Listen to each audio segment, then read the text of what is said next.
pensei governo, que tá? omissão era sobre a posição de vocês nas eleições passadas, né? Que vocês declararam neutralidade no segundo turno. Coragem do Não Henrique. existe neutralidade nada aí. Coragem do Henrique. Omissão é você adotar o caminho mais fácil. O caminho mais fácil é puxar saco de um, puxar saco de outro. O caminho nosso foi arrumar briga com os dois maiores blocos políticos do Brasil. Isso é o oposto de ficar no muro. Isso é pagar um preço muito caro pelos seus valores. Da Limão Rosa. Mas tem uma musiquinha que não sai da cabeça do Henrique. É mentira, que eu vi aquele seu sambinha do Prendeu Matou, né? Que você cantou em alguns podcasts, acho que foi do seu próprio podcast, né? Que você cantou ele, inclusive tem uma montagem que você canta ele ininterruptamente por mais de 30 minutos. Tipo o Milei também, que é cantor, né? Também é cantor. Então tem esse flerte aí com o Milei também, essa musiquinha que fala de Prendeu e Matou também. Enfim, é muito amplo o espectro do partido, né? Mas você quer cantar a música? Não, passo. Até se você se sentir confortável, quiser cantar um pouquinho da musiquinha do... É meio monotônica, né? Prendeu, matou, prendeu, matou, prendeu, matou, né? prendeu, matou, prendeu, matou. Que foi o seguinte, foi um grito ali eu tava no meio de uma live, e foi meio que criado na hora, em que eu tratava do seguinte, houve aquela morte, não sei se vocês acompanharam a época, de um ciclista na frente do Parque do Povo. O cara toma o celular dele, e aí depois tem a incrível intenção, falou, acho que eu vou matá-lo, porque sim. E dá o tiro, mata aquele sujeito. E as pessoas se perguntando o que fazer com aquele rapaz. Porque o direito penal brasileiro, por muito tempo, levava como perspectiva a ideia de que nós precisamos reabilitar. Nesse momento, nós voltamos para a nossa rede de rádio. Estamos com o Renan Santos aqui, do partido Missão.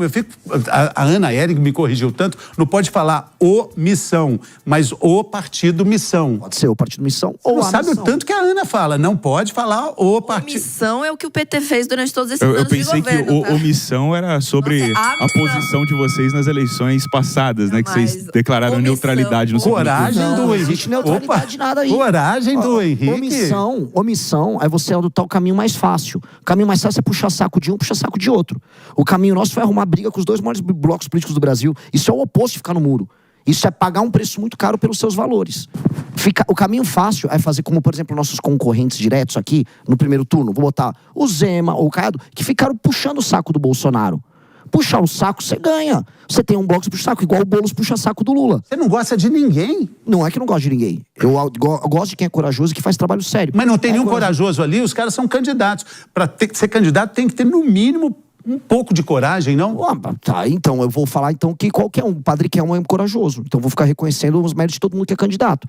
Candidatos têm que, antes de tudo, ter um partido e ser nomeado a ser candidato pelo partido. Então eu posso fazer uma lista inteira, botar do Emael ao Padre Kelman e falar que todo mundo é corajoso, não é assim. A gente tem que falar assim, são pessoas, são figuras públicas que diante de grandes dilemas decidiram proteger o seu, vamos dizer, seu capital político e não fazer enfrentamento a figuras poderosas dentro do seu bloco. Eu volto a colocar, uma pessoa de direita batendo uma pessoa de esquerda é fácil, você ganha seguidor. Todo mundo ganha seguidor. E uma pessoa de esquerda batendo uma pessoa de direita também. Agora, quando uma pessoa de esquerda critica de esquerda, você tem que olhar para ela e falar, opa, tô vendo aqui um mérito. Vou dar um exemplo, o Gabeira. O Gabeira é uma figura da esquerda que faz críticas a pessoas da esquerda. Eu respeito isso. Aqui na PAN, você já tiveram várias pessoas à direita que fazem críticas a pessoas da direita. E essas pessoas contam com o meu mais profundo respeito, porque essas pessoas perdem quando fazem isso. Agora, o cara que fica só... não, você é de direita, eu finge que não aconteceu nada. Você é de esquerda, que eu finge que não aconteceu nada. Mas, você não acha, tem uma crítica muito contundente às suas propostas, que elas são muito boas para engajar. O prendeu, matou é muito bom, mas para governar é muito difícil. Como é que você coloca isso em prática? Na verdade, não, porque quando eu falo nas propostas que a gente traz de endurecimento de leis penais, de direito penal do inimigo, são propostas que foram aplicadas em muitos países e funcionaram. Então elas são altamente funcionais. O problema aqui no Brasil, a gente naturalizou o absurdo. O Brasil, você fala, é errado ter favela. As pessoas, não, como assim? A favela faz parte da paisagem brasileira, a nossa cultura é favela. Não, eu tenho que punir um bandido. Não, eu tenho que reabilitar o bandido, porque houve uma desigualdade social. Desculpa, isso é um tipo de política que na prática, que na aplicação não funciona. E aí, sou absurdo ou agressivo eu falar o óbvio. O problema no Brasil é que a gente naturaliza tanto absurdo que falar o óbvio se torna um ato de contestação. Fale um óbvio aí, contestável. Um óbvio, políticos não deveriam dispor de tantos privilégios. Um óbvio, a classe política brasileira, o dito centrão, não deveria mandar no Brasil da maneira como manda. O óbvio, prefeituras pequenas que não têm capacidade de autossustentar deveriam se fundir junto com outras maiores para você criar complexos urbanos funcionais. Só que no Brasil tudo isso é só loucura. Loucura. Não deveria ser loucura. Mas Renan, uma pergunta, né? Essa questão do direito penal e tudo mais é uma matéria do Congresso. Como é que você pretende, caso eleito, executar essas propostas? Ok, mas como fazer? Qual que é o passo 2? Beleza, ganhou. E aí? Mas, e depois? Porque existe uma questão de governabilidade. E eu acho que nessa tem uma questão que é cláusulas pétreas da Constituição. Você imagina também que é o momento de ter uma nova Constituinte? Vamos lá, são duas perguntas diferentes. Primeira coisa, o direito penal do inimigo e as alterações às leis penais não mexem com cláusula pétrea. Elas mexem, por exemplo, com matéria constitucional, o que é diferente de cláusula pétrea. São duas coisas diferentes. Congresso. Óbvio, mas...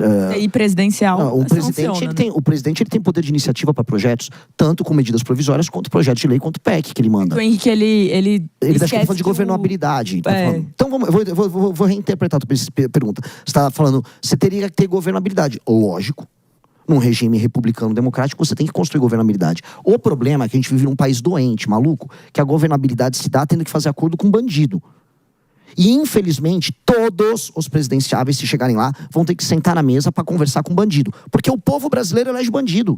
O povo brasileiro vem de voto e elege bandido, e você vai ter que sentar lá para conversar com o bandido. O que eu não vou fazer é negócio com o bandido. Não, mas você pode fazer negócio com Donald Trump, por exemplo, que quer interferir na soberania nacional de alguma forma. Aí é um papel de Estado que o presidente da República... Você concorda que ele entre aqui para combater as facções criminosas? Nunca. Não deixaria? Nunca. Mas aí você já vai brigar com o Trump? Isso não é brigar com o Trump. Ajuda sim. O quê? Parcerias estratégicas. Parceria tecnológica, parceria de troca de informações sobre movimentações financeiras. Não, tem que entrar para subir o morro. Ter tropas americanas no território brasileiro? De certa forma. Uma base militar aqui, como parte da direita. Eu não sou o Flávio Bolsonaro, que ficaria, assim, ele teria prazer quase sexual em uma coisa dessa acontecer. Ou o Lula vem da China se colocar aqui. Quem tem que fazer isso são as forças policiais. Mas a China nunca falou em vir pra cá, né? Mas eu tô falando do prazer sexual do Lula com a China. Não tô falando se a China vai colocar ou não a tropa aqui. Estou falando outra coisa, deixa eu molhar o bico. O caso do Trump e o caso da direita brasileira e da esquerda brasileira são casos de um puxa-saquismo crônico. Um com a China e outro com os Estados Unidos. As forças policiais brasileiras, eu tive no BOPE, as forças policiais brasileiras dispõem de toda a capacidade de destruir o crime organizado. Assim como o COAF, a Polícia Federal, dispõe dos instrumentos de inteligência para isso. O Estado brasileiro tem que querer fazer. Renan, mas todo mundo tem um grande herói, né? Um grande herói político e tal. Você seria o Milei? Eu tenho talvez dois grandes heróis políticos. Um do passado seria o grande Alexandre da Macedônia, filho de Filipe da Macedônia, que construiu o maior dos impérios. E o segundo, Lee Kuan Yew. Lee Kuan Yew, que transformou a Singapura, que era uma vila de pescadores devastada pela guerra, com brigas étnicas, favelizada, numa das nações mais incríveis do mundo. Todo mundo tem que estudar a história de Lee Kuan Yew. O presidente de El Salvador estudou Lee Kuan Yew. E a gente precisa estudar o Lee Kuan Yew, tá? Se a gente quiser transformar o Brasil num país sério, nós temos que estudar o caso. Não tem nenhum em Brasília, não? Não, da história do Brasil. Quem que é o que você mais chega perto de admirar? História do Brasil? Eu vou falar de pessoas que tiveram horizonte de Brasil. Não concordo com as políticas aplicadas, especialmente em matéria econômica, mas Kubitschek tinha uma perspectiva, tinha uma visão de Brasil. Não concordo com a visão ideológica dele, mas Fernando Henrique foi um presidente que implementou reformas. Estou falando de pessoas que foram funcionais, imaginaram um Brasil diferente e executaram. Eu admiro quem faz isso, mesmo não concordando totalmente. Fora da política nacional, tivemos algumas lideranças estaduais que tiveram perspectivas. Por exemplo, Tasso Gereissati olhou e falou para o estado do Ceará: vou tentar industrializar aqui. E conseguiu. Eu visitei o interior do Ceará e vi coisas interessantes. Interessantes, por exemplo, Ronaldo Caiado fez isso com a política pública de segurança, né? Jazz, volta e meia fala, o estado ficou mais seguro. E ele falou uma frase muito interessante. Você disse agora que você não é Flávio Bolsonaro. Ronaldo Caiado alfinetou também o Flávio Bolsonaro. Vamos ver o que ele disse. Eu quero ver você comentando também. Vamos ouvir. Tenho um orgulho enorme, como todos nós temos orgulho do nosso sobrenome. Agora, o nosso sobrenome não é currículo. Você concorda comigo? Quer dizer, você para ser jornalista, você teve que suar para poder chegar nesse patamar. Não é porque seu pai era um bom jornalista. Então, essas coisas, nós nos orgulhamos do nosso nome de família. Agora, ele não vai nos credenciar amanhã para sermos um bom médico, um bom engenheiro, um bom governador, um bom presidente. O que vai nos credenciar é o resultado de vida nosso no trabalho. Com a palavra Renan Santos. Bom, vamos lá. Disse Ronaldo Caiado, herdeiro de uma família política que administrava Goiás ainda no século XIX. Cuidado para não mexer com a Jess. É verdade. Não te aconselho brigar com a Jess. Mas ele não virou candidato por causa disso. Não, ele pode não ser, mas ele tem um legado político familiar com todos os membros anteriores da família dele que credenciam ele como um líder natural naquela região. Sim. É natural esse processo. Aí ele tem que se validar sendo ou não sendo um bom governador. Agora, ele também é sobrenome. Ele também faz parte de famílias oligárquicas que administram estados brasileiros. Romeu Zema não. Romeu Zema, Romeu Zema, a família a família não é família empresarial. Não, tudo bem, empresarial.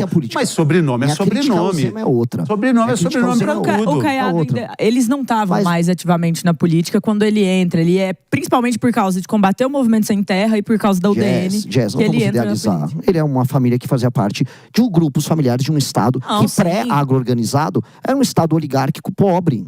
Sim, Goiás, e ele fez um bom trabalho. Conheço... Não tô falando desse trabalho, eu tô falando assim, se voltar para os anos 70, 60, para Goiás... Renan, quando ele entra, assim, biografia do Ronaldo Caiado, quando ele entra na UDN, quando ele faz aquilo, nem a família dele queria que se entra... O DR, União Democrática Ruralista. Quando ele entra e ele vai combater o MST, quando ele vai com esse discurso, nem a família dele mais queria estar tão... Mas eu vejo mérito nisso, você não tá entendendo, Jess. Eu não tô tirando nenhum mérito pessoal do Caiado. O que eu estou falando de maneira clara ele também faz parte disso. Ele também faz parte de uma tradição política brasileira que é oligárquica. Se eu não puder fazer isso, eu não vou poder falar da família do João Campos, que tá lá mandando em Pernambuco desde o período colonial da cana, que tinha família com escravo lá na zona da mata. A família Lira, né? Vou falar outra aqui, da família do Flávio Dino. O Flávio Dino estava desde o século XIX, família mandando. Ou a gente ataca esse ponto, que é um ponto claro, porque a gente pode falar, olha, o Caiado é um deles que tem bons nomes nisso. E entregou, foi um bom governador. Não nego aqui. O que eu estou falando, entretanto, é de um problema clássico do Brasil. O Brasil é administrado... Não falando de nome, mas de sobrenome, de nomes, existem vários Renans também com outros sobrenomes que são também de grandes famílias que há longo tempo estão aí na política, né? Meu nome é um nome amaldiçoado, cara. Ele é primo do Renan, vamos. Eu sou amaldiçoado, cara. É Calheiros pra cá, Jair Renan pra lá. O único questão do vôlei que tinha, mas ninguém lembra dele mais. Agora a questão é o seguinte, a gente está debatendo aí com muita dificuldade a escala 6x1, dificuldade que eu digo de um consenso. Você com ideias tão mirabolantes com relação até... Mirabolante? Questão criminal, poxa, prendeu, matou, é uma ideia mirabolante. Ou não é só letra de música, né? Na China, nos Estados Unidos, no Japão, é basicamente lei e ordem. Quem não tem é no Brasil. Não, mas peraí, prendeu, matou é muito radical. Não, é bem simples, olha só. Você é um bandido, você gosta do modelo chinês? Eu acho que a China impõe lei e ordem, e impor lei e ordem contra o crime, ou seja, penas muito duras e capacidade de Estado... É um princípio comunista esse aí, hein? Não é, cara. É o princípio basilar da ideia de Estado. Uma das funções primordiais do Estado é impor ordem dentro do seu território. Não importa se é Estado liberal, se é um Estado democrático, de direito, se é um Estado comunista, se é um Estado despótico, absolutista, monárquico, teocrático, todos têm que impor lei e ordem. Quando um Estado fala assim, eu não vou impor lei e ordem, eu vou achar que o bandido ele tem um papel social, como é o caso do Brasil, aí as pessoas morrem, que é o que acontece. O prender ou matou é muito simples. Você é um bandido, você está numa favela, você está com uma metralhadora. Você viu o policial se chocou com você, está na sua frente. O que você faz? Se você se entregou, prendeu. E se você não se entregou? Matou. Não, mas vamos levar isso para a Avenida São Luís, aqui na Praça da República? Então vamos lá, tem um cara com metralhadora. Não, eu com meu celular. Aí é bem simples, você tá andando na rua com seu celular, aí vai aparecer um bandido. E o bandido vai com uma outra regra, entregou ou matou. Se você entrega, talvez você não morra. Se você não entregar, aí você morre. Mas a polícia prendeu o cara que roubou meu celular. Aí ele vai preso. E tem que ficar muito tempo. Aí nesse caso não tem a parte do matou. Prendeu ou matou. Prendeu ou matou. A gente só pôs as palavras juntas. Mudou a letra, hein? Mudou a letra. Caber na música, mas tem que caber na música. Tem que caber na música. Porque assim, prendeu, matou, ele tem uma métrica. Se eu boto prendeu e matou, aí ficou ruim. Falar em música, por exemplo, tem uma música dos Titãs muito boa, Sonífera Ilha e tal. Falando sobre ilha, qual político de Brasília você levaria para uma ilha deserta para ficar 1 ano com ele? Quem que tá aí? Difícil, né? Porque ele ia ficar jogando videogame, cara. Você nem conseguiu conversar com ele. Uma ilha deserta não tem videogame. Fala o nome pra ficar lá convivendo durante 1 ano. Pô, é muito difícil isso. Eu realmente nunca imaginei uma situação... Tudo bem, então escolha um pra ficar lá pra sempre. Um que você deixaria. Pra isolar lá... Eu isolaria um que com certeza vai vencer a eleição para deputado federal, que é o Zé Dirceu. Ele é o homem mais inteligente do PT, ele é um estrategista. Eu venho estudando os planos que ele vem tendo para a reeleição do Lula e o que o Lula deveria fazer após eleito. Muitas pessoas acham que você pegou... Exatamente isso, porque existem coisas, até num podcast recente foi colocado que as ideias do Dirceu pareceriam muito as suas, mas no caso seriam mais as suas parecidas com a do Dirceu, dado que ele é mais velho. Em algum momento você se inspirou em algo que o Dirceu fez? Você falou agora de lideranças brasileiras, você colocaria o Dirceu como uma liderança que você utilizou como base para as suas propostas? Não porque o Zé Dirceu, quanto proposta, tá? Não porque o Zé Dirceu não falava, por exemplo, na lei de responsabilidade gerencial que eu estou propondo. O Zé Dirceu em nenhum momento falou em reabilitar São Paulo dentro do Pacto Federativo. Inclusive o partido dele, que esteve no poder há mais de 20 anos, não fez isso nenhuma vez, sequer propôs.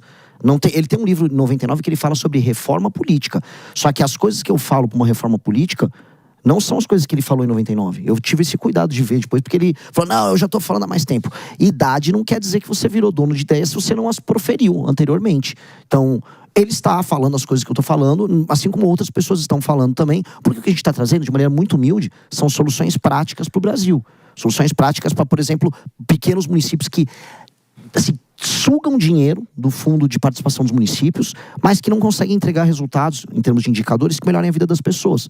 O Dirceu agora quer abordar. Fico feliz quando vai do Dirceu a, sei lá, o Flávio Bolsonaro concordando com as ideias que eu estou falando, quer dizer que eu estou falando alguma coisa interessante. Muito bom. Uma dúvida, aproveitando que a gente entrou aqui na questão de música, você recentemente se enfiou aí numa treta com Wesley Safadão a respeito de cachês altos em shows públicos. Por que você achou que era uma briga necessária comprar nesse momento?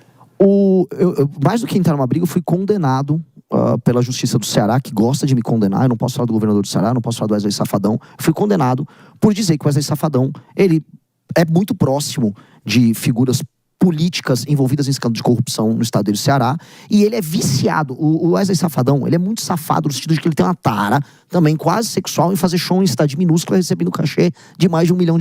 O cara gosta disso. E eu acho que um município pequeno, que não consegue se sustentar do ponto de vista econômico, não tem o direito de fazer um show gigantesco, com um faturamento enorme, com Wesley Safadão. Eu acho que ele tem outras prioridades do tipo esgoto, do tipo alfabetização. Faria um feat com o Safadão? Eu acabei de gravar um vídeo pra fazer um desafio com ele. Pra mim, o Safadão fazer um show no município tem que ser um prêmio que o município recebe caso ele melhore seus índices de esgoto, de educação, de segurança, aumento da atividade econômica. E aí o município, pode fazer seu show com o Safadão. Só que ele tem que entender isso. Então, se ele se comportar como um prêmio, tá tudo maravilhoso. Agora, se ele for pra uma cidade como Cochichola, no interior da Paraíba, com 1.800 habitantes, com praticamente nenhum indicador básico funcional, com todo respeito, isso ele tá contribuindo pro problema e não pra solução do Brasil. E a gente tem a repercussão também de uma pesquisa feita em 10 estados com relação a presidente, né? O resultado, Renan, é que o presidente Lula lidera em 5 estados e Flávio Bolsonaro está na frente em 4. O petista vem mostrando crescimento em Minas Gerais, mas perde espaço em São Paulo e, além disso, também o Flávio tem reforçado nos últimos dias a defesa da redução da maioridade penal. Graduações de 14, 16 anos. Esse parece ser o grande discurso da campanha, né? A redução da maioridade penal. Até os eleitores do presidente Lula, a gente mostrou aqui no programa, defendem isso também, né? Seria algo que você gostaria de contemplar também no seu provável governo? Eu obviamente defendo. Eu defendo que para crimes hediondos não exista maioridade penal como acontece em outros países. Se uma criança de 12 anos foi capaz de violentar sexualmente uma mulher, não importa a idade da mulher, se ela foi capaz de ocultar um cadáver, ela tem que ser capaz de ser presa por muito tempo. Não existe reabilitação para um psicopata dessa natureza. Dito isso, o senhor Flávio Bolsonaro e outros que todos agora querem penas muito duras e tal, ele teve 8 anos de mandato como senador, tendo o pai dele como presidente da República e nunca propuseram isso.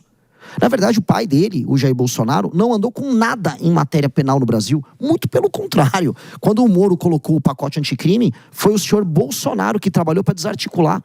Ou seja, ele teve uma agenda pró-bandido no governo dele. E não adianta o Flávio falar que não. Não adianta o Flávio falar que não. Dos maiores defensores da agenda da impunidade do Brasil, o Gilmar Mendes no STF, o Flávio Bolsonaro é parceiro. Curiosamente, foi o Gilmar Mendes que salvou o Flávio Bolsonaro no escândalo da rachadinha. Não adianta o Flávio fingir que não.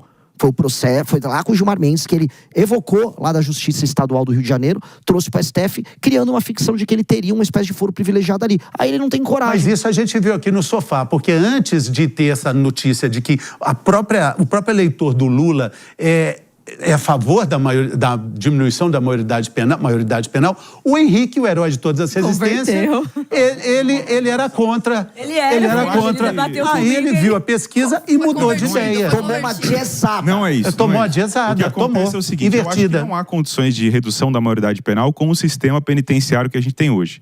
Porque você colocar um menor de idade, um menor infrator dentro do presídio, que é uma escola do crime, hoje você vai estar fazendo ali uma formação infinita de pessoas para organizações criminosas, que é o que acontece dentro do presídio hoje. Até aproveitar que a gente está com um candidato aqui, caso haja redução da maioridade penal, você acha que os presídios, no formato que são hoje, eles têm condições como você imagina a função do presídio para com os criminosos? E se você acha que, assim, hoje os presídios não funcionam como uma escola do crime, se a gente colocasse menores lá, dada a legislação que nós temos, a gente só não fomenta mais pessoas para o crime organizado quando elas saírem da cadeia?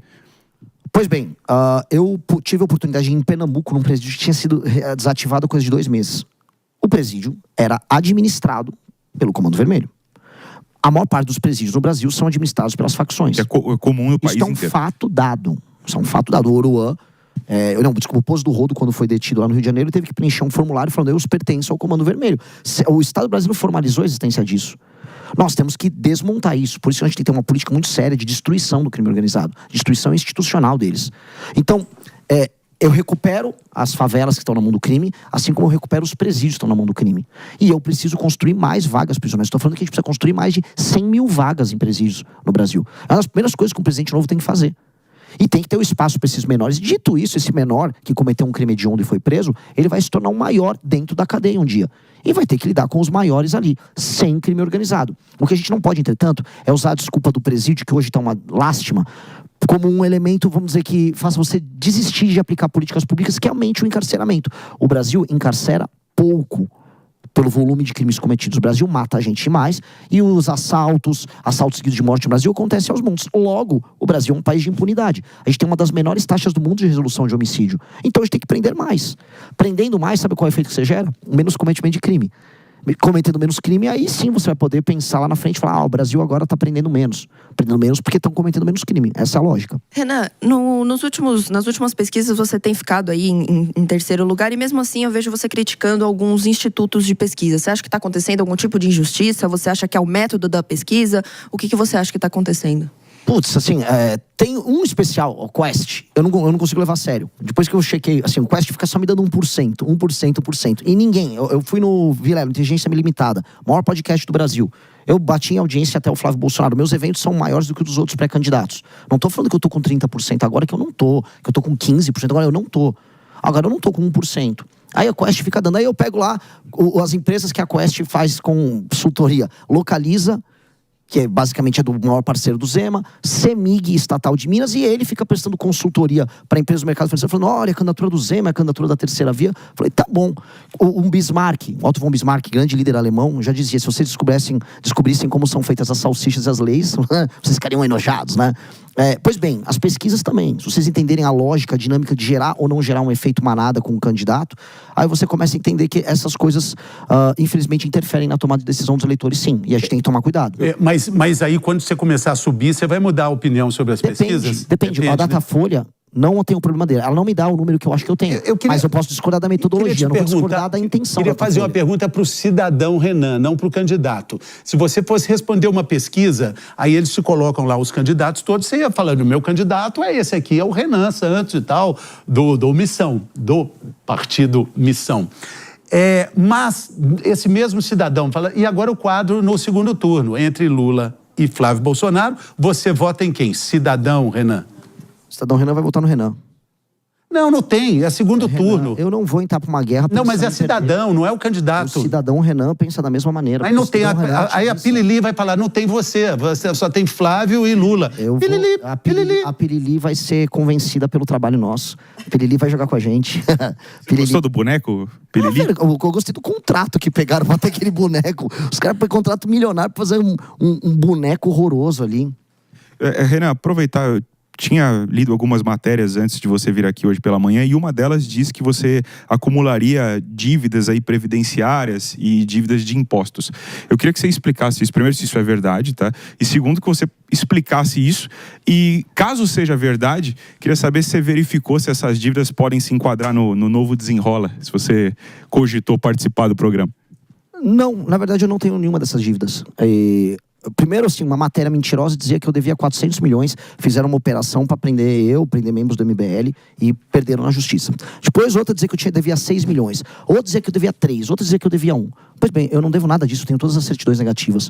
O que eu tive por um tempo eu administrei uma empresa que ela, antes de eu entrar, ela tinha seus problemas fiscais, seus problemas trabalhistas, e eu administrei por um período, administrei bem a empresa e depois saí da empresa.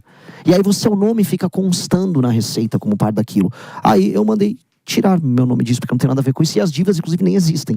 Então, eu não tenho Desenrola pra mim, aliás, nem concordo com o programa Desenrola. Isso só foi um ataque rasteiro, como muitos que fazem contra nós, que é parte do jogo político, porque é parte do jogo político. Agora, é um ataque mentiroso. Com relação a essas questões, você está preparado também para entender todas as articulações que acontecem com o MBL, essa coisa intempestiva, coisa muito juvenil, né?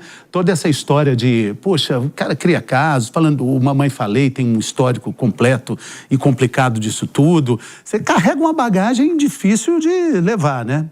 Eu carrego a bagagem de um movimento que há 12 anos nunca se vendeu, não tem um escândalo de corrupção sequer, que topou perder seguidores, perder estrutura em nome daquilo que acredita. Eu carrego a bagagem de milhares de jovens que ficaram carregando prancheta no meio da rua para coletar assinatura para montar um partido, algo que quase ninguém conseguiria fazer no Brasil. Caminhou muito, rodou esse Brasil, vai rodar muito ainda e precisa ter articulação. Eu quero que você continue aí no sofá, só vou falar sobre articulação, coisa que a gente fala muito, mas não é articulação política não, Renan. É articulação dessa aqui que dói, aqui fala creque. Foi boa essa. E anda, o joelho fica até doce, né? Mas é preciso ter articulação para isso.